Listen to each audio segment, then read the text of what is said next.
So, your name is Lane, right? Yes. Uh, could you start by Yeah, a telling lot of us? people, Sorry, oh, no, sorry. I was just gonna say if you could start by telling us a little bit about yourself. My name is Lane. Some people do call me Laney, but either or it works. But yeah, so I'm just a small town Canadian. I grew up in the countryside. I did get to spend a little bit of time in the city when I went to university. Um, but uh, I just kind of always grew up with men, and I always grew up being very competitive with men because I had brothers, and I always just saw myself as their equal. And it's taken me, you know, going out into the world and interacting with men who, you know, how do I put this? Seeing the reality of men in a way that um, I didn't realize how easy my brothers went on me on things. And I didn't realize I wasn't actually contending with them or competing with them. They were including me in things, but I wasn't actually, dealing with the same reality that they were dealing with. I hope that makes sense. But um, you know, I always considered myself a feminist, and one thing led to another. I started to realize that those feminist ideologies that I subscribed to were no longer what I thought they were. I thought they were just the truth. And then certain things started to happen, and those things started to dissolve. And I started to view my own brothers and my father differently. And I started to see them through a different lens. And I've just been on a journey of continuing to let go of modern ways of viewing gender and sex and what it means to be a woman and what it means to be a man. And so, I've ended up coming across a lot of wonderful people on this journey, including yourself. So now I'm here. And, I'm very curious when you were talking about the feminist ideas and ideologies. Is there something in particular that comes to mind that you would that maybe you got disillusioned by or think is harmful in some way or something of the kind? I don't exactly know where it all came from. I want to credit it to pop culture and just media and politics that the things that politicians would say and you hear catchphrases or you see in a movie. And I just grew up wanting to be Wonder Woman, and I grew up um I was always very competitive in sports. And I remember when I hit puberty, men or boys my age started to be stronger and faster than me, and I hated that. And I was so competitive, and I wanted to figure out why. And I found unfortunately, a lot of very misleading articles um, that made the argument that women are actually as strong as men, but because of the patriarchy, we can't physically develop our bodies to be as strong as men. And it's laughable. It's hilarious when I look back at it now. And it's very easy to, you don't have to go down some dark secret rabbit hole on the internet to come across a lot of uh, to put it bluntly, a lot of garbage, feminist garbage like this. It's very dangerous, and so I can't chalk any of my feminist thinking from my past up to any one specific moment, but I can look back on certain moments and remember reality not lining up with the feminist narrative.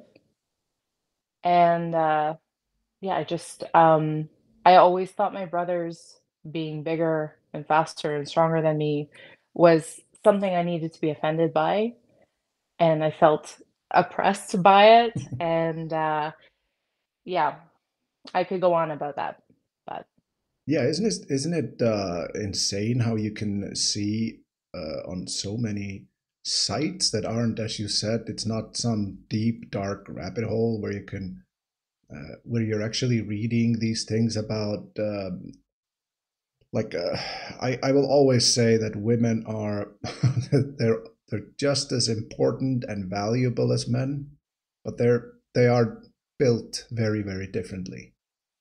And Yeah. it's so weird to see, as you said, that women are painted as just being just as physically capable as men at so many things. And yeah, I agree. It can be dangerous when it comes to things like them wanting to compete, have men and women compete with each other in things like fighting and stuff like that. That's actually Hmm. dangerous.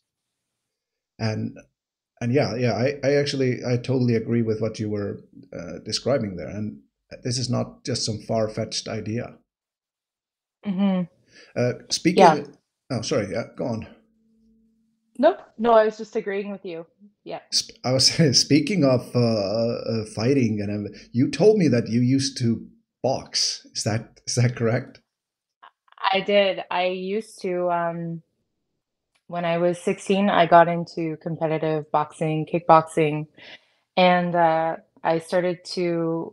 competed at the national level when I was 18, and I performed very, very well.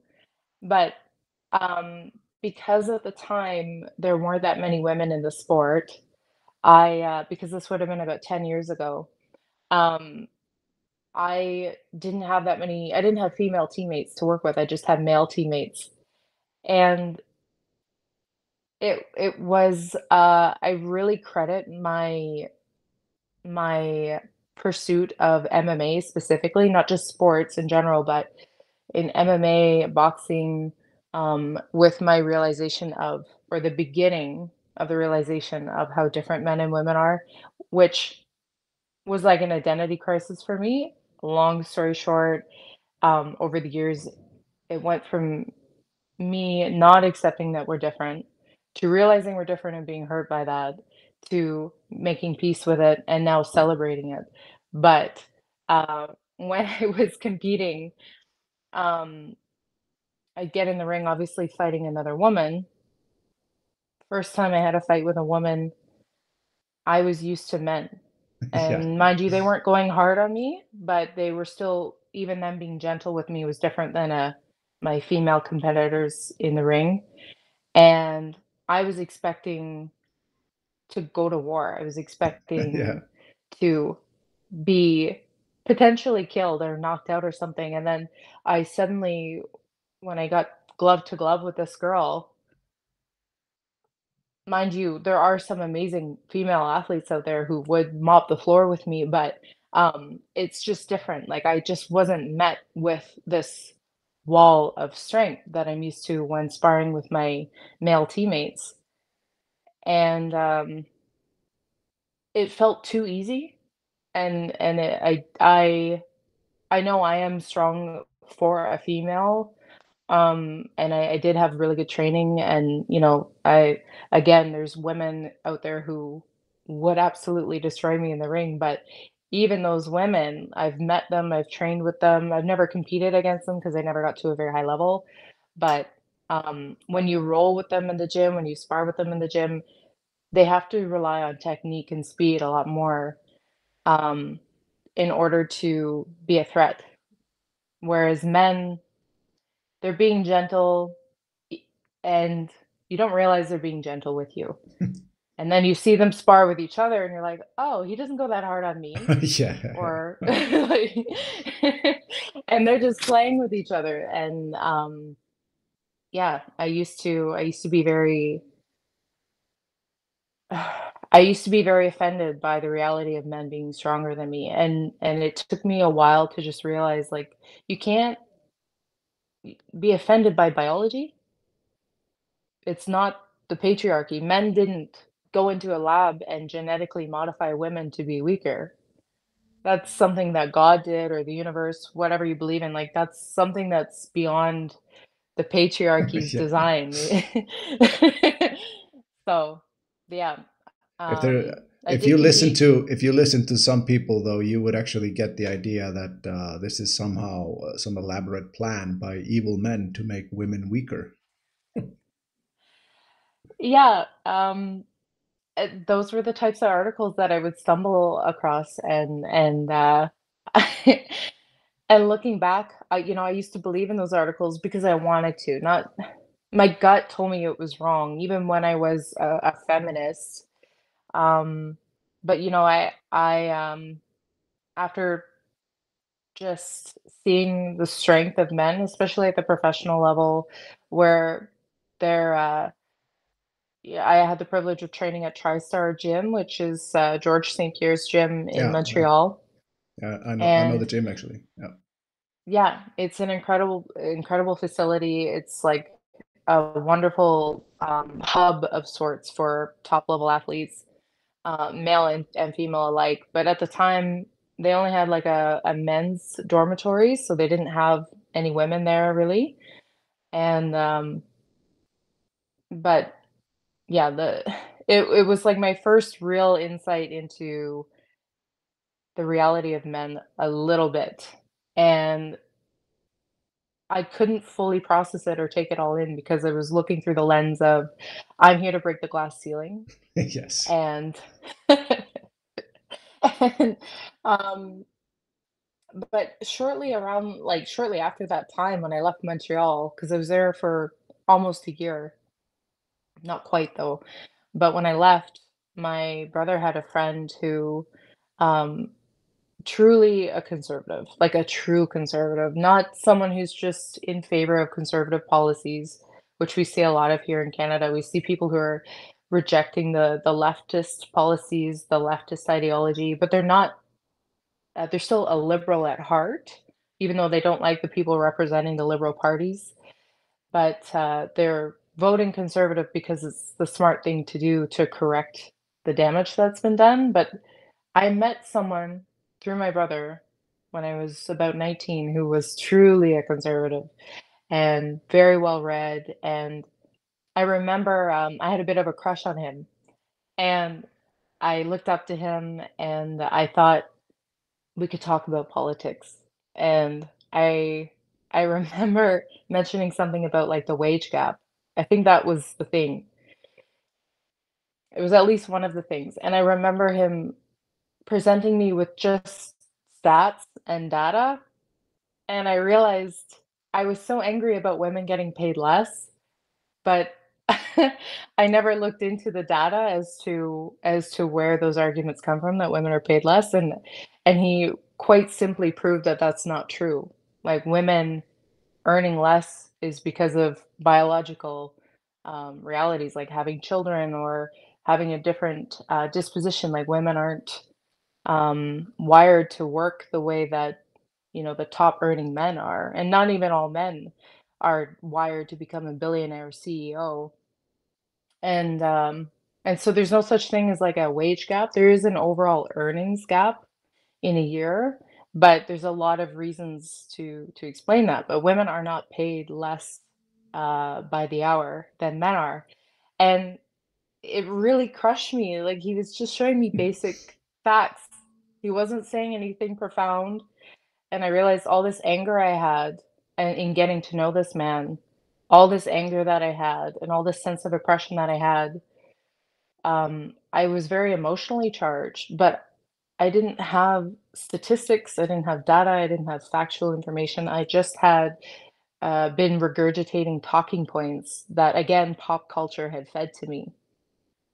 yeah. There's a thing about the wage gap too. I noticed there was this International Women's Day in Iceland, where like one fourth of the population or something, women went out to the square to protest the patriarchy, or like the actual yeah, the wage gap basically as well. And it's amazing that like official statistic were pulled from the, I don't know what it's called in English, but basically the institution that keeps hold of statistics and other things like that in Iceland. And one of the most shocking things, and this made people mad just by mentioning it, a lot of people mad just that you mentioned it, is that it turned out that where the difference was smallest, it turned out that men were working 20% more than women, like 20% longer. But if you then, and that gap was even larger the further you went from the capital. But then when you took in the wage, the hours worked versus the wage, it turned out that men were actually being paid a little less on the hour than women. But that didn't, like, people just don't want to hear this stuff. Do you? No. And I notice I want to get into that a little bit because you have well, compared to a lot of people, you have a pretty big following. It's like, what, 17,000 or something on Instagram? I just hit 18.2. Yeah, okay, okay. So growing pretty rapidly. And I notice when your posts pop up, I notice you take a lot of abuse as well on when you offer like questions and stuff. Like, how do you deal with it? Just if we start with that. Hmm. Well, when it comes to anything negative, I do find a lot of what I'm saying isn't stuff that's new as far as what I think and believe, but I used to back down. I used to post something, someone would get offended or upset, and I would delete it. And I made a promise to myself that I would stop doing that because I'm being disingenuous if I keep deleting things every time someone gets upset. And I had to kind of realize like there's people who are going to be mad about things that I can't even control. They're going to be offended that I'm a Canadian or because I'm white or there's things I can't change that people are going to hate me for. And so I'm already comfortable with people hating me for those things. What like I'm proud to be Canadian. And if someone hates me for being Canadian because they hate Western countries or whatever reason, you know, if I'm not going to back down on that, why should I back down on the smaller things? Because those or seemingly smaller things like voting for a certain person or believing a certain policy or being a nationalist in general, not just being proud of being a Canadian specifically, but like um that's a different tangent, people being upset about you being proud of your country. Ooh, let's Um go there later. yeah, I'll try not to digress there, but I see what's happened in the last 2 years, and I was 18, 19 when I started to question the feminist propaganda I'd been saturated in, but, I was about 23, 24 when the lockdown started here and, all the COVID stuff, and I, um, I knew communism was bad, but I didn't realize the extent of how bad it was and why, and I went down, a rabbit hole with that, and I started reading about, like, the Gulag Archipelago. It was a really good book. It was eye-opening for me. People, being so trusting of their government and still being sent to prison Yeah. for thought crimes. And, I started to see how censored we were, and um I was working in a hospital during the lockdowns, and I would come home and the TV would be on and the news would be talking about the exact hospital that I worked at, and what was being said on the TV was different than what I saw at work that day. And what happened at work was we were sitting around not wearing our masks, drinking coffee, and having a normal day at work, and you go home and you see the news, and my grandparents, they'd say, "Lainey, like, I'm so sorry so many people died at work when you're at the hospital today." And I'm like, "No, like it's a lie." And I started to really see it firsthand. And I know it's quite controversial to talk about COVID still, but um I started to think about the Gulag Archipelago, and I started to think about how people just trusted that when they got onto the train and got to the police station, if they were even sent to a real police station, Yeah. that everything would be resolved and they would get to go home. And I started, seeing how people were ratting on their neighbors, not just in the past, but during the COVID stuff, and people were censoring things. And then I realized this has been going on a lot longer than just the last couple years with COVID. People have been denying your right to state an obvious fact, like I believe there's only two genders. There's just men and there's just women. And that's something that everyone was taught in school, in any biology class, is very basic biology. But now you say that, and there's this dissonance where it's offensive to acknowledge the truth, and it's very Orwellian. And so I thought, just like the people during the time of, in the early 1900s, during the time of the Gulag Archipelago, like when Solzhenitsyn said, we're all to blame as individuals because what did I do, knowingly or unknowingly, that led us all to this state? And and so now I feel like it's my due diligence to take the hits and to let people be offended because someone has to say something. And if I am one of those people who says something, I find as many times as people attack me, 10 times more the amount of people who are attacking me are coming forward saying me too.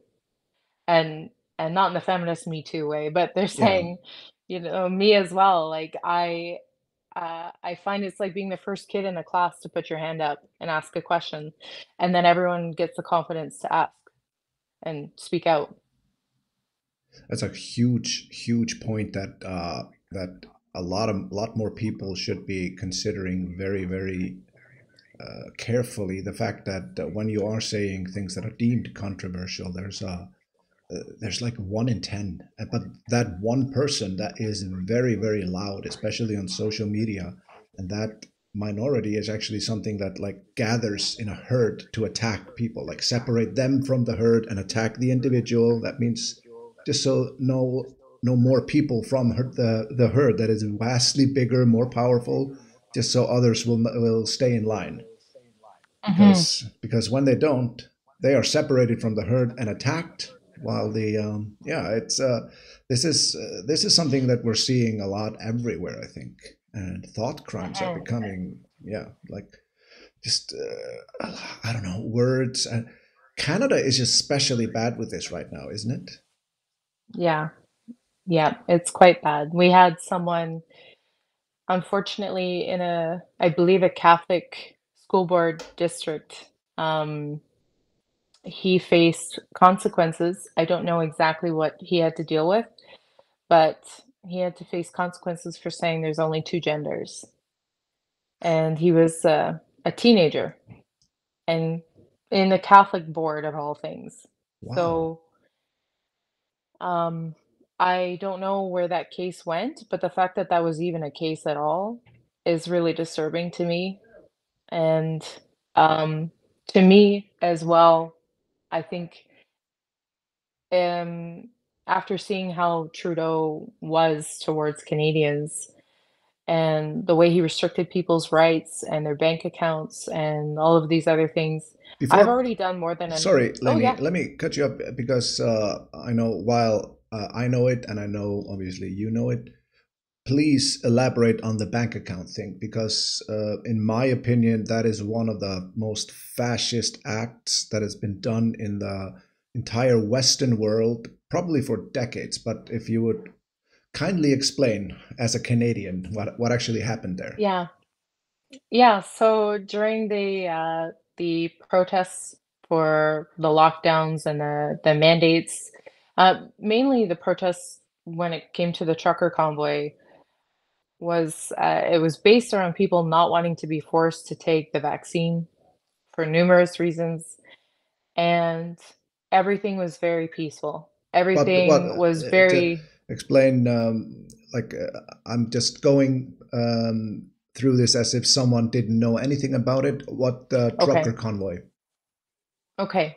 So As I said, I know both Sorry, of us know about it, but I'm just assuming that some listeners have no idea, and the more information that this brings, the better. okay.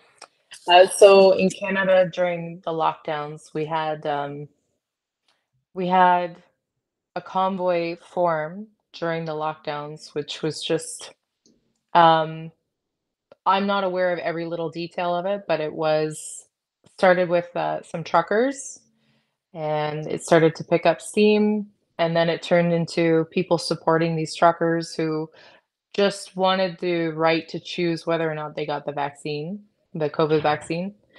And this was at a point when the news was very censored, and people didn't realize how censored the news was because we all thought that we were alone. I thought that I was the only person questioning anything, and because we couldn't meet anybody, we couldn't socialize, and Yeah. anything we posted online was getting blocked or censored.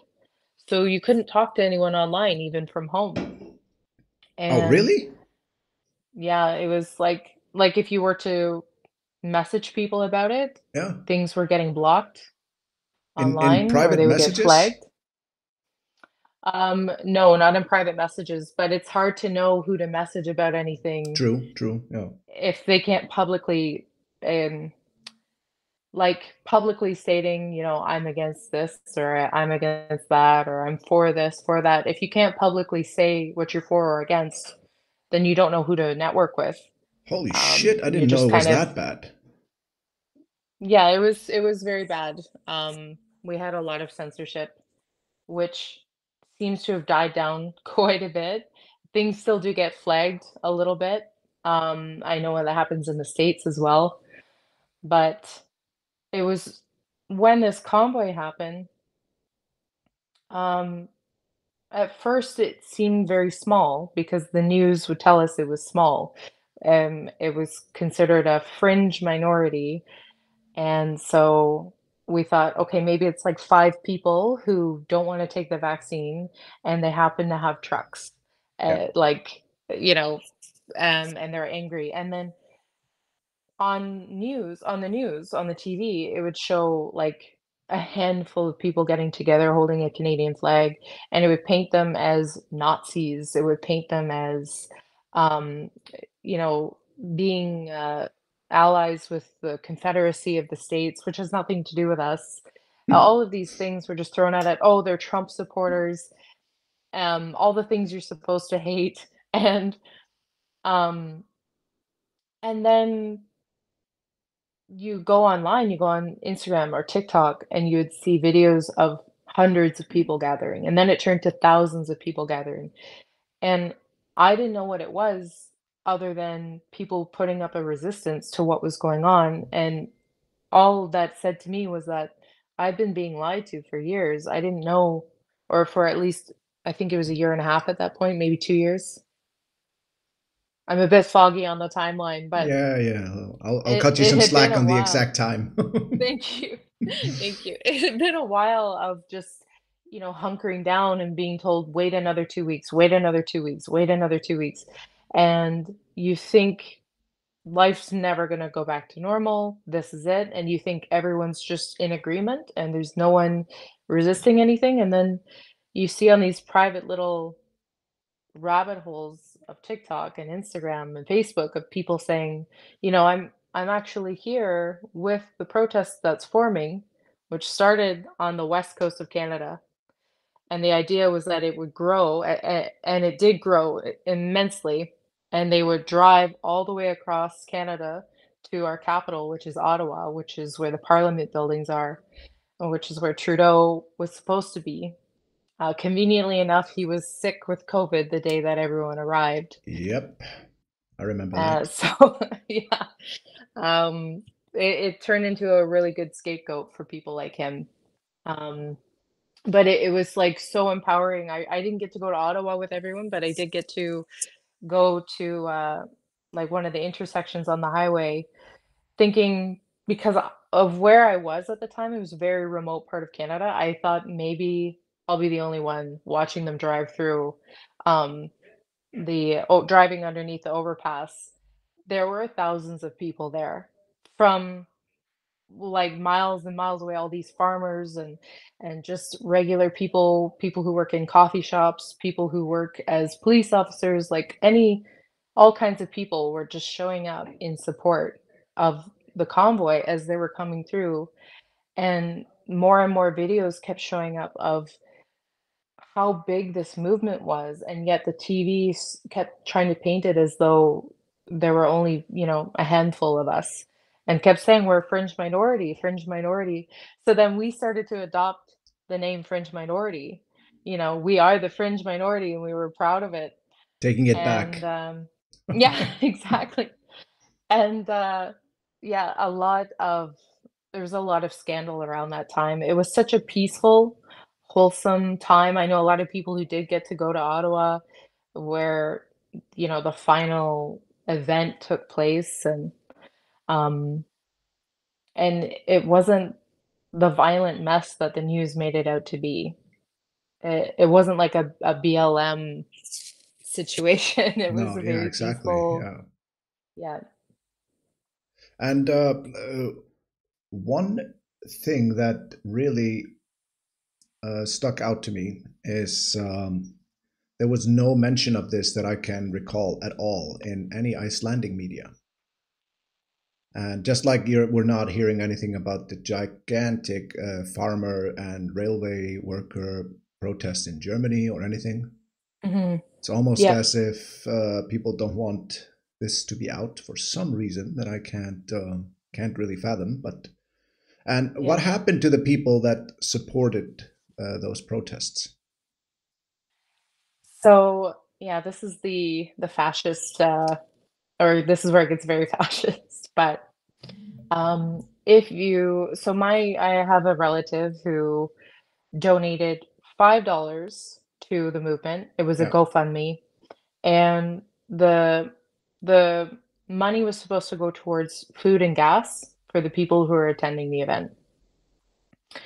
And his bank account, along with I don't know the exact number, but along with many, many, many other Canadians, his bank account was frozen.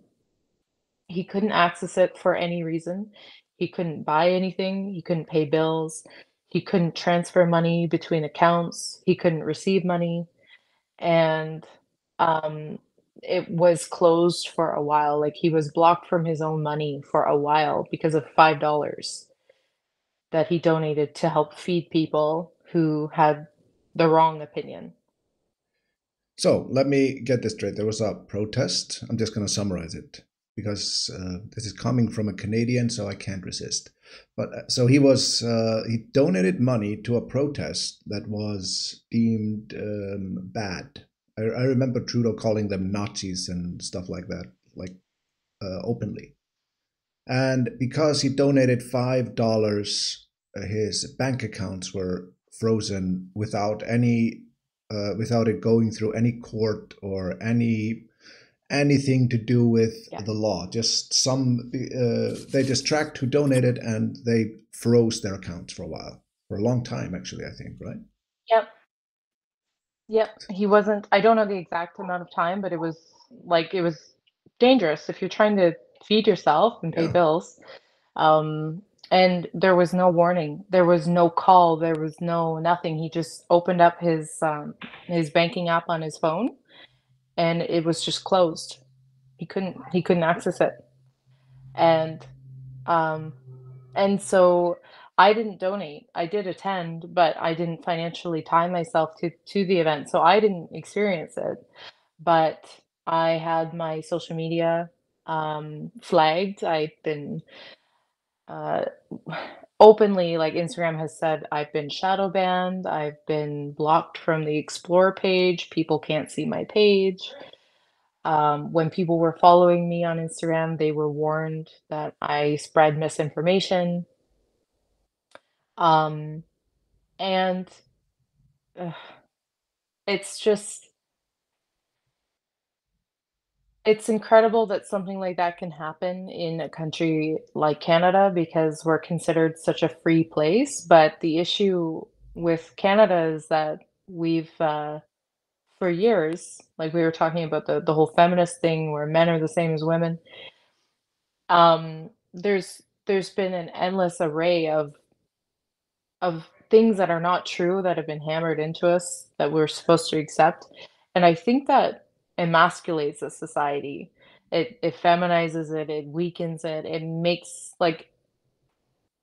makes the people weak when you keep showing them something that's clearly one thing and then telling them they have to believe it's another, and then you can kinda do whatever you want with the people, and so, a lot of Canadians unfortunately roll over and just let things happen, and, um, yeah, I could go on and on about the the corruption that's been going on here. Yeah, it's especially since I remember, like, for a long, long time in the when you saw people from the U.S., they were talking about. I think it was around the time when Trump was elected, but they kept talking about Canada as like that's the dream, right? That's the dream that we want. But and then turns out that Canada has been slowly turning into I don't know, from what I often see, it seems like very very fascist tendencies going on there. Yeah. Yep, And our news is blocked, like, unless it's approved by the government, really, and, podcasts holy as well, shit! and, like, any, um, streaming services, like, if you watch Joe Rogan on YouTube, or if you watch, um a certain show on Netflix, or anything that might remotely be out of line with what Trudeau wants us to see, it's going to be going through a process of being filtered out. So when I go on YouTube, my experience on YouTube is going to pretty soon be quite different than an American's experience on YouTube. And Jesus Christ, I we're didn't know that. yeah, we're not allowed to see news pages on Instagram. It shows up as blank. You can see the page, but you can't see any of their posts. And it just says blocked in your country, even if it's a Canadian based um, page. So we're not allowed to see a lot of things here. And unfortunately, people now, if you want to get your news other than from Trudeau, it's like meme pages. That's the only way to get Holy it. shit! Like I didn't even know Yeah. that. I thought I knew a lot about how the situation was in Canada. I didn't know it was that bad. No, we're pretty bad here, and uh I don't know if it's going to get better or worse because Trudeau doesn't seem to mind that everyone hates him here. Um I mean, he wants everyone to be quiet and to have their voices taken from them, but he doesn't seem to be self-conscious and feel like he needs to change. He needs to listen to the people that allegedly voted for him. So Well, there's a famous saying. I think it was attributed to Stalin, but I don't know. It was actually he that said it. It's not who votes; it's who counts the votes. So yeah. that's what matters. But so you said I want to change the subject a little bit, but you said you were raised on a farm, Yes. and you Yeah. actually worked as a farmer, right? Is that A little bit. Yeah. Like I grew up like my parents, especially my mother, farmer. Um and so I grew up on a farm for a little bit, and then we moved to like a more still rural but a more populated area, and we didn't have a farm anymore, but my grandparents still did. And then during the lockdowns, I gave up my nursing degree because I didn't want to take the vaccine, and I took over that same farm that I had originally been on when I was a kid, so? You and I you took care of my sorry to yeah, cut you off a little bit. So you had to give up nursing because you didn't want to take the vaccine. yes, Okay, okay. yeah, that was that was hard because nursing's not an easy program, and I was Yeah. almost at the tail end of it, and to I I was kind of delaying. I was taking care of my grandfather, and he had dementia, so I was taking care of him, I was taking care of the farm, and I I couldn't leave because with dementia, it's not like you can kind of go work and then come Yeah. home and pick up where you left off. So, um, I hoped I had about a year, they said, that I could take away and then still resume where I left off. Otherwise, you have to start all over again, even though I was very close to graduating. But the vaccine mandates, they didn't drop, and I was hoping that they would drop.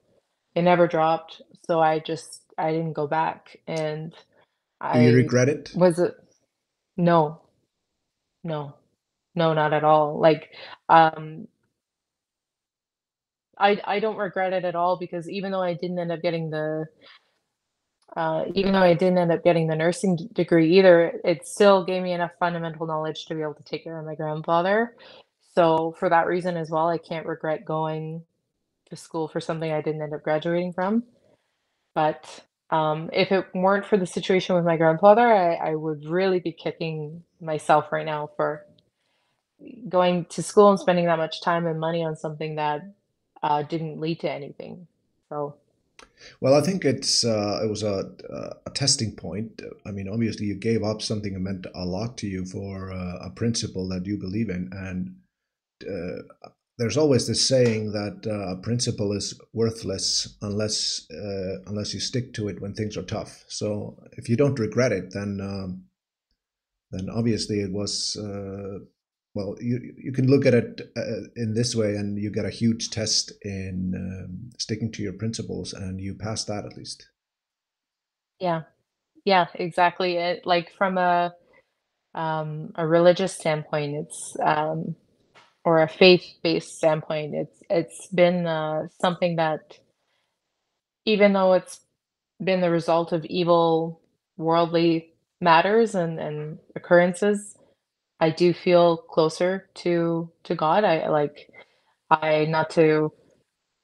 um not to digress with No, the I think it's good to go into conversation. that. Um, and I would before you, I'd like to touch on what you were just saying, but also that Mm, you are a religious person. Have you always been religious? no, no, What I changed? was not. Uh, so I was never raised to be religious. I never went to church. My parents are atheists and or agnostic. And during the lockdowns, I started to, I'd already had these seeds planted from that gentleman I met when I was like 19, and he was very conservative, and he started to he didn't even argue with me. He just showed me data and facts, and it crushed my whole worldview. And it didn't take much.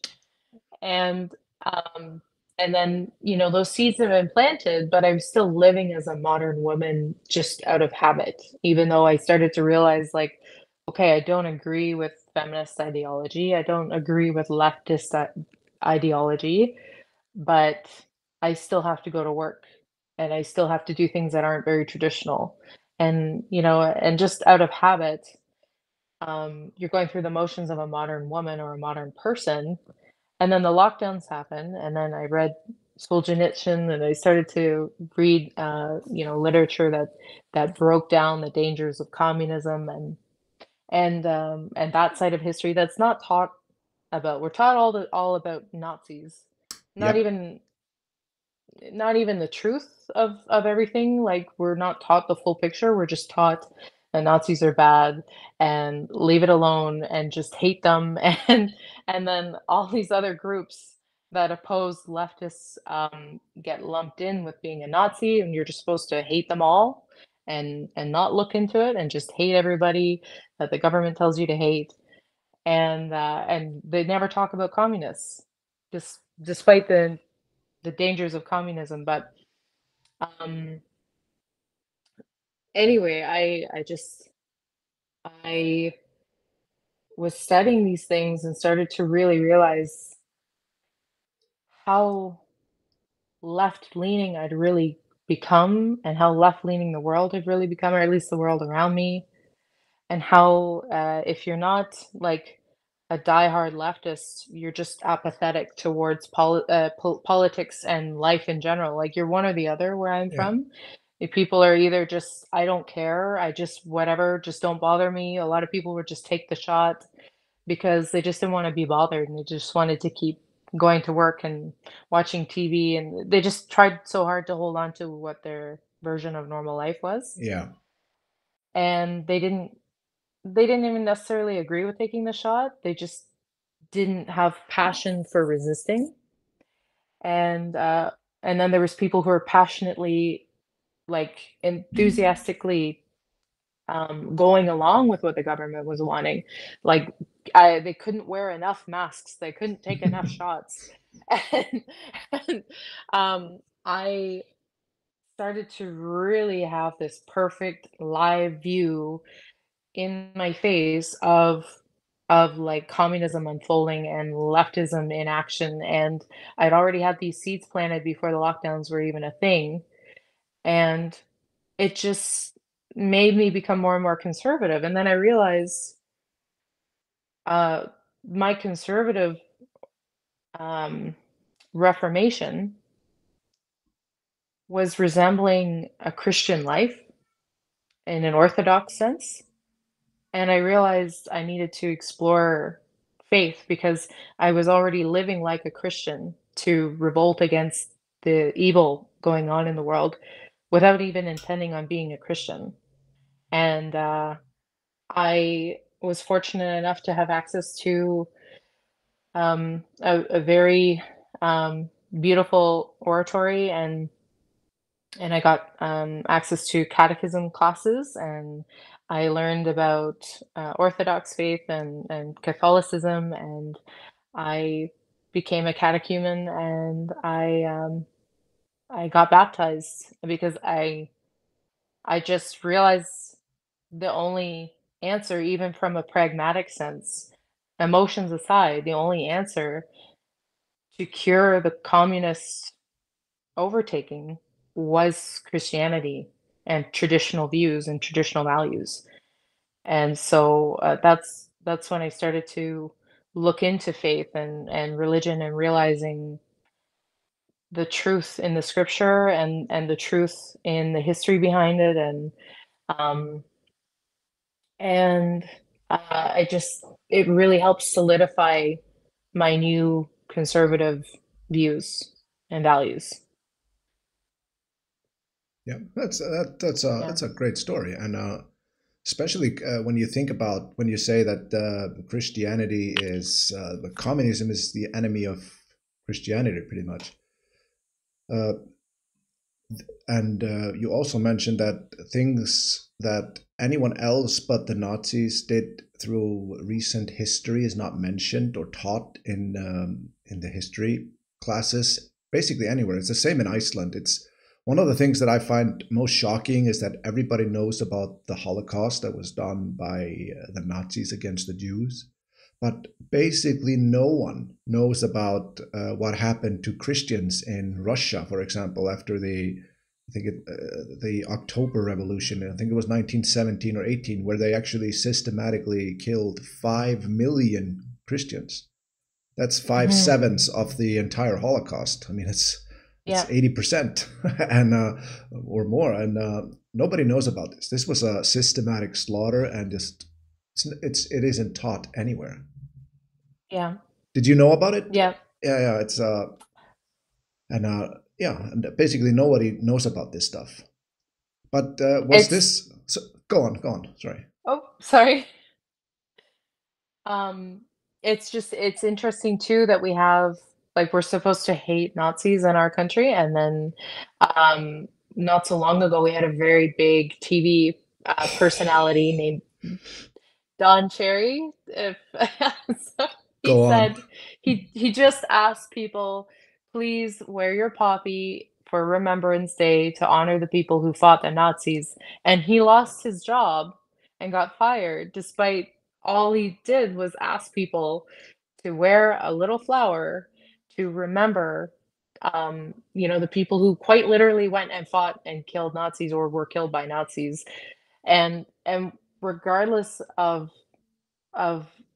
your thoughts on how accurately the history is told or not, you have to agree it's pretty odd that we're supposed to hate Nazis, but also hate the people who tell us to respect those who fought Nazis. Yeah. It's I think it goes to show that the people that fought the Nazis were not these little bitches that would be told what to do by just anyone and go blindly with anything that felt like, just because the government is telling you, that doesn't mean it's the right thing to do. And I think those Mhm. people are the ones that they really want to, well, oppress. If you're for this, that's a big danger of thinking independently, and we can't have that. Mhm. And I think this goes along somewhere along. I don't know if I want to call it the war on masculinity, but at least like the demonization of it. And I was actually doing a show yesterday where we went into the fact that 20 years ago, yeah, 20 years ago, maybe a little bit more, nobody was thinking about what masculinity was. Nobody was defining it. You didn't really have to, because men were just doing things. But now it's such a huge thing, because you don't even realize how important it is until there's such a shortage of it. Yeah. You've Yeah, been advocating for it on your page. yes. Give us your view on why we need that in our lives, why women need this in their lives. Well, uh, again, touching on the differences of strength, I think that's a really good starting point. Um, it's it's something that isn't by design of men that women are physically designed differently. We just are designed differently. And we've always physically relied on men to be safe and to be protected, especially considering that when you have children, you're very weak and very vulnerable.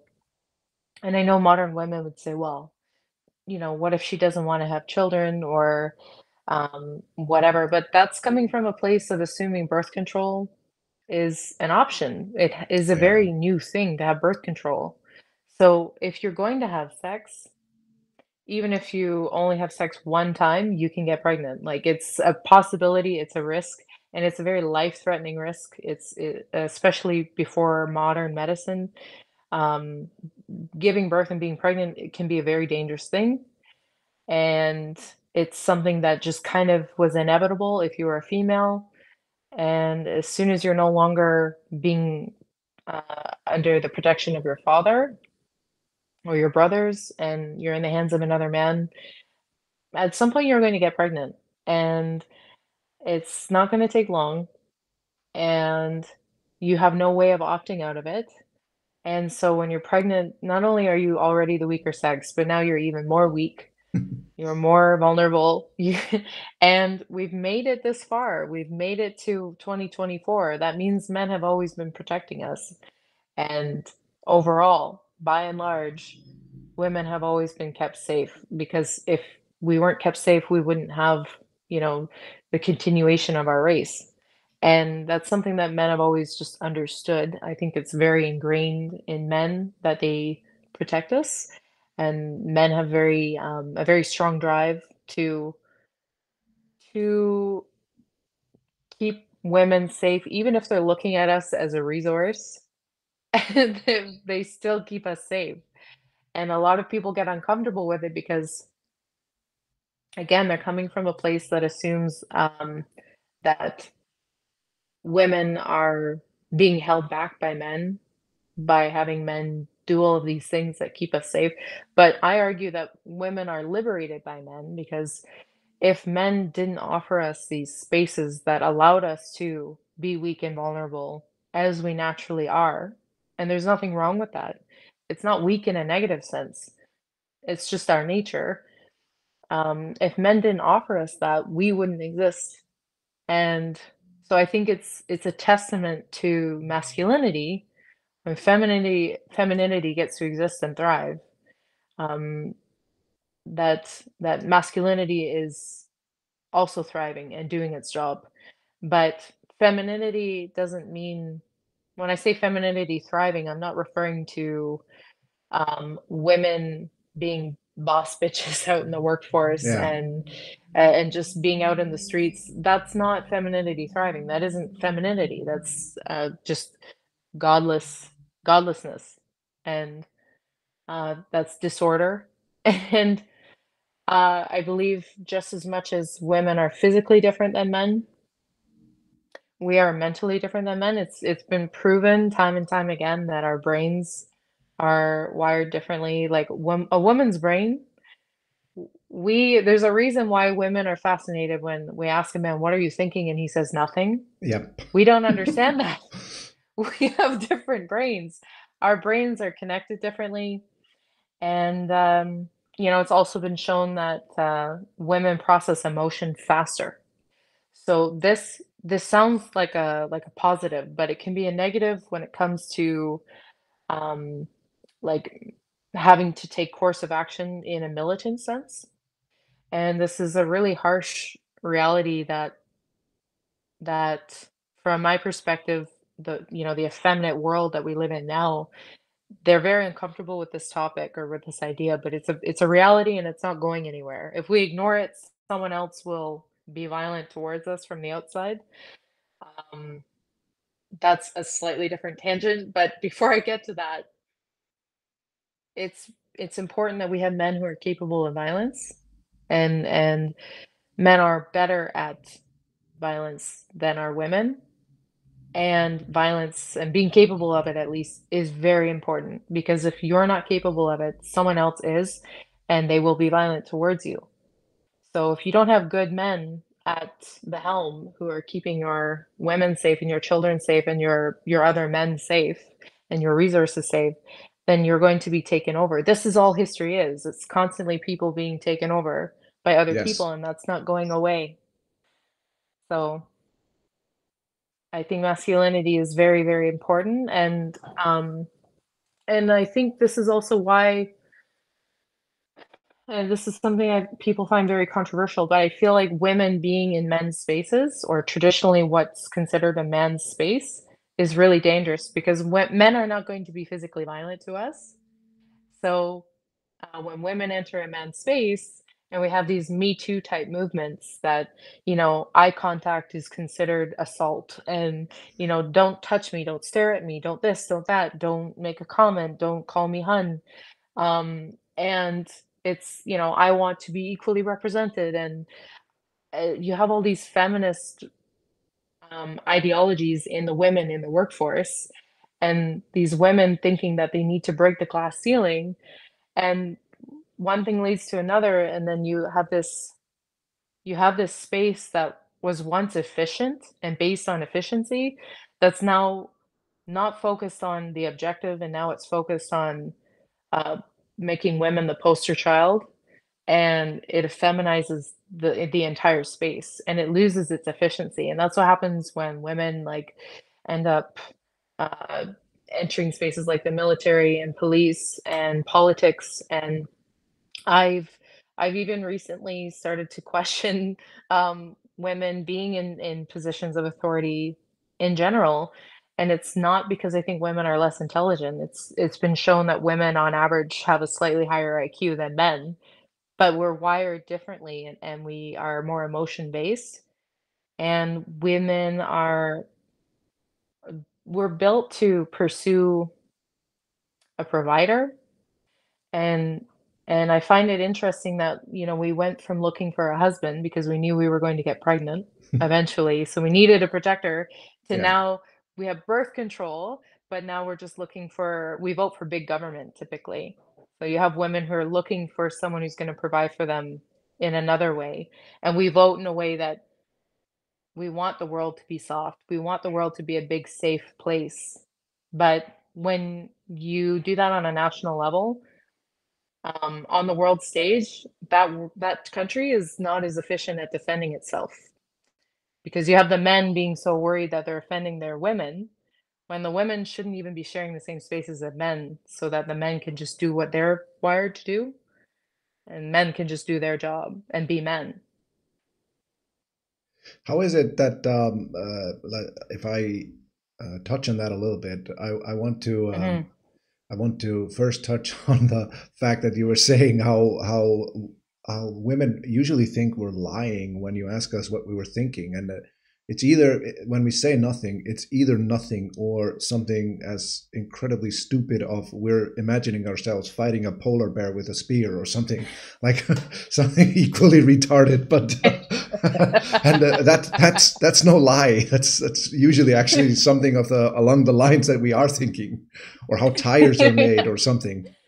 So I do find that very fascinating. But you were also speaking of the protection, and I actually I think that's so true. And needing men who are capable of violence, but the Hmm. danger of being capable of violence and not emotionally strong or constantly being emotional or giving into those emotions.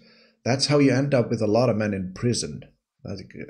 Yeah, And that's one of yeah, the dangers I find that rises when men are told that we have to give in to all of our emotions. That I think that's dangerous.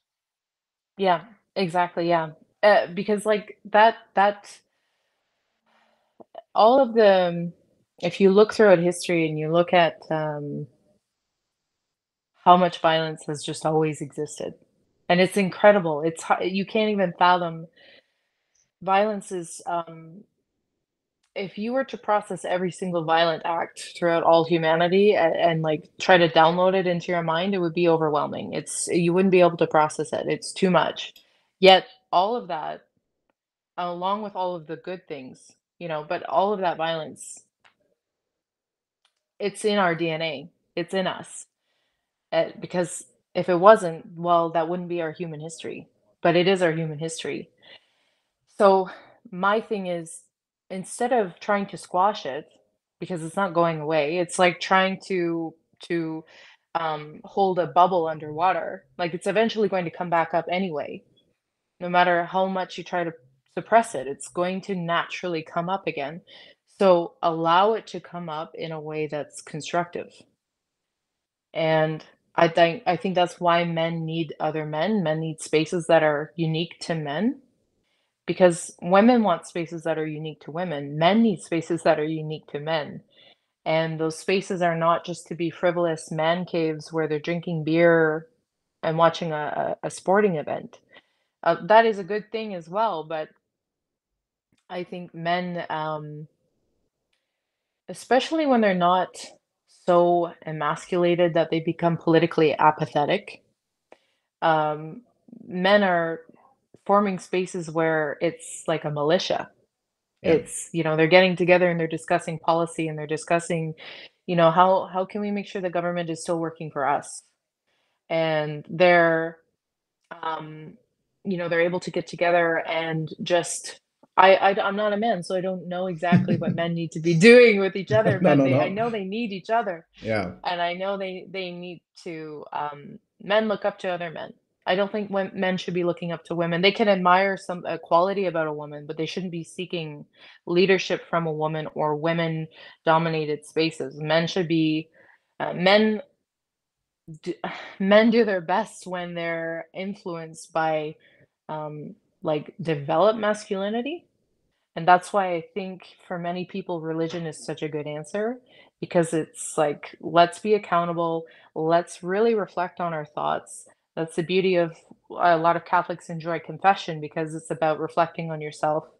And it's not about, shaming yourself for your human nature. It's just about doing better and knowing that you are going to fail and you are going to make mistakes, but you can still, at least as long as you're struggling in a better direction, yeah, you're doing okay. And that's what men need. They need to go and struggle and fight and wrestle, sometimes literally with each other. And and that's how they develop themselves. But I find like the men who struggle with um, you know, giving into impulses and they end up in jail because they lashed out, they were violent, or they took a bad route in their life. Assuming they're not going to jail for thought crimes, if they're going to jail for yeah, something that makes yeah. sense, um, that's the case of some of a man who, by and large, those men are typically brought up in um, like fatherless households. But the statistics show that those men typically are growing up without fathers, or they're growing up in institutions that are overrun by women. So you have like many fatherless households, and then they go to school. Most of the teachers are women, and the men are supposed to somehow find themselves, or the young men are supposed to somehow find themselves in these institutions that are women led. I I don't think that's I think that's a recipe for disaster, and the statistics back that up. Yeah, there's a lot of men out there who have no either no father figure or no positive male role model in their lives. Mhm. Mhm. And I also like something that's often denied is that we are.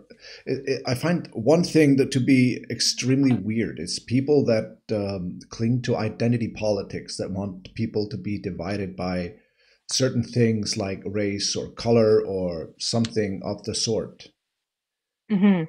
They insist that we are different because of this. We have different privileges and different in basically every way, and yet it seems that most of them are unable to fathom that because if they are right, we are not mixing very well, and even if and maybe they are right, but I think that the difference is mostly cultural. I like, and we humans are insanely tribal creatures, and Mhm. I don't think it has ever worked very well when you mix two tribes and expect there not to be conflicts because I think the tribe that's willing to give up their identity, that's always going to be the one that loses. Yeah. Yeah. It's interesting. If you look at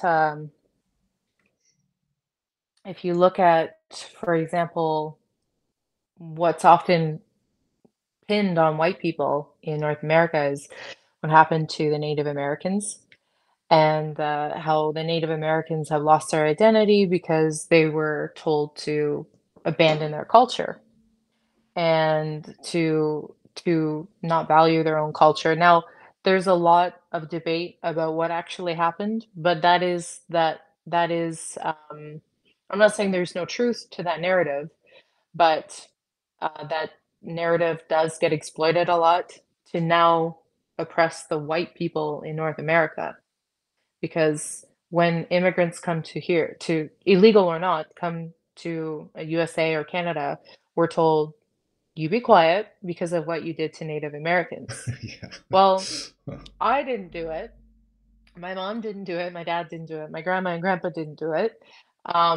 But the what's interesting is that I I see here, like, we're being told, "You don't have a culture," or "Your ways are wrong," or just any way to flank our sense of identity, and that's why, unfortunately, the government felt confident to do what they did, and organizations like World Economic Forum are confident with attempting the things that they're attempting, as corrupt as it is, and as bold as it may seem. They've been collecting so much data from us, from our smartphones, from everything. Like, they're very aware of how how passive people have become. They wouldn't have attempted the things that they attempted if they didn't think that they could get away with it, Yeah. because it's just been a soft launch globalist takeover, soft launch communism. And then they started to see how people responded to it. You give them an inch and they will take a mile, and they'll take that mile depending more quickly, depending on how passive they think the population is. And people rolled over so Yeah. quickly. And yeah, they just took over. And um one of the biggest ways that they are going to take over is by continually destroying the concept of each nation, like, or the concept of what each nation has as far as its concept of itself. if you can continue dismantling that, then the borders don't mean anything either. And we're not getting along. The crime rates are skyrocketing, um, and one thing I do find uh, interesting, just from a Canadian perspective, when we're told, you know, you can't ask people to assimilate because of what you did to Yeah, Native yeah. Americans X amount of years ago. Um, to me, and I've said this, I called a professor out in university for it. I said she was standing in front of the class lecturing white people, like they're, and which I found very racist. But I just said, you know, they come here and they say we need to shut up because of what we did to Native Americans. Well, okay, if you really believe that if that Native Americans are the victim, okay, that's fair. But what are you doing for the Native Americans? They don't come here they Yeah. don't come here to help Native Americans. They come here to reap the milk and honey and the benefits of what white people did. In their story, we just raped and pillaged and were evil and had no reason to be here other than because we're white and we're evil inherently. Okay, then why are you benefiting from it? Why are you coming here and just adding another layer on top of Native American grounds? Because they come here and they solidify their little India or little China or little whatever they're doing. And they don't come here and assimilate to Native American culture either. They don't ask, you know, a chief from a band if they can come here.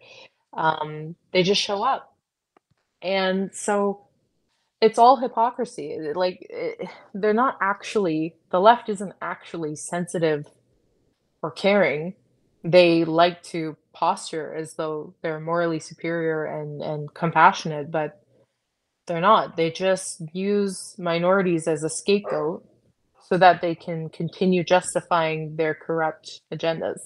I always like when talking about people in this matter. I always like just looking at actions versus words, and with the types of people that you were mentioning, those two they never add up, not ever. No. But we've been at this for a while, and I didn't even get to cover I think almost half the subject that I actually had written down. But I would love to do this then maybe another time if you'd be up for it. I had a really fun Yeah. time chatting, and I'm gonna ask you if you wanna tell people where they can find you on Instagram or Facebook or something if you wanna plug that. Yeah. So my Instagram is mainly where you're gonna find me. It's iron underscore bell underscore 95. And I off the top of my head, I don't think I have any other platforms that I'm Yeah, really using, but that's mainly where I'm at. I apologize if I've been rambling too much. you've been I you've get been really uh, you've been very fun and very outspoken and very eloquent, and it's been very fun. So no Thank need to you. I apologize for really that. enjoyed it. And yeah, I Thank you would for having me. love to do this again maybe sometime. And